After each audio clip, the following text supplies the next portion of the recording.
ஜீவவசனம் கூறுவோம், சகோதரரே சேர்ந்தே எக்காலம் ஊதுவோம்.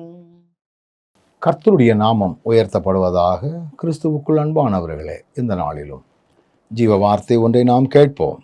சங்கீதம் 11:7 சொல்லுது, கர்த்தர் நீதி உள்ளவர், நீதியின் மேல் பிரியப்படுவார், அவருடைய முகம் செம்மையானவனை நோக்கி இருக்கிறது. ஆண்டவருடைய வார்த்தை சங்கீதக்காரன் மூலமாக நமக்கு சொல்லப்படுகிறது. கர்த்தர் நீதி செய்கிறவர், நீதி உள்ளவர். அவருடைய பிரியமெல்லாம் நீதியா இருக்கும். நீதியின் மேல் அவர் பிரியப்படுகிறவர். அதனால தான் செம்மையானவனை நோக்கி இருக்கும் என்று சொல்லப்பட்டிருக்கிறது. ஆண்டவர் நீதி உள்ள தேவன். அவர் நீதி செய்ய விரும்புகிறவர், நீதியை விரும்புவார். இன்னைக்கு பார்த்தீங்கன்னா, நீதிக்கு புறம்பான காரியங்களை செய்வதற்கு மக்கள் துடித்து கொண்டிருக்கிறார்கள். குறுக்கு வழியிலே காரியங்களை செய்ய மக்கள் துடித்து கொண்டிருக்கிறார்கள். ஒரு திருமண்டலத்திலே தேர்தல் நடந்துச்சுது.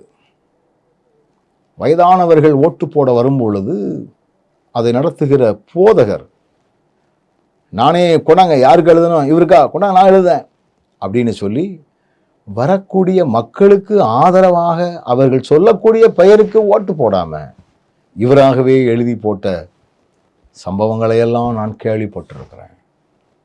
துணிகரமாய் தாங்களுக்கு வேண்டியவர்கள் வர வேண்டும் என்பதற்காக நீதியை மறைத்து, நீதிக்கு புறம்பான காரியங்களை செய்து மேல வந்திருக்கிற மக்கள் எல்லாம் இருக்கிறாங்க. கர்த்தர் நீதி உள்ளவர் என்பதை மறந்தவர்களாய், அவருடைய நீதி வெளிப்படும் பொழுது தலைகீழான ஒரு மாற்றம் உண்டாகும் என்பதிலே எவ்விதமான சந்தேகமும் இல்லை. அதனால்தான் அவர் நீதியின் மேல் பிரியப்படுகிறவர். என் ஆண்டவர் நீதியின் மேல் பிரியப்படுகிறவராக இருந்தால் நானும் அவைகளையே பிரியப்படுவேன், அவைகளிலேயே பிரியப்படுவேன் என்கிற எண்ணம் நமக்குள்ள இருக்கணும். ஆண்டவரே, நீர் விரும்புகிறதை நாங்களும் விரும்புகிற மக்களாய், நீர் செயல்படுத்தக்கூடிய காரியங்களிலே நாங்களும் எங்களை செயல்படுத்துவதற்கு எங்களை அர்ப்பணிக்க எங்களுக்கு பலன் தாரும். கண்களை மூடுவோம். நல்ல ஆண்டவரே, நீதி உள்ள எங்கள் ஆண்டவரே, நீதி செய்கிறவரே, நாங்களும் நீதிக்கு பாடுபடவும் நீதியில் நிலைத்திருக்கவும் எங்களுக்கு பலன் தாரும். இயேசுவின் நாமத்தில் பிதாவே.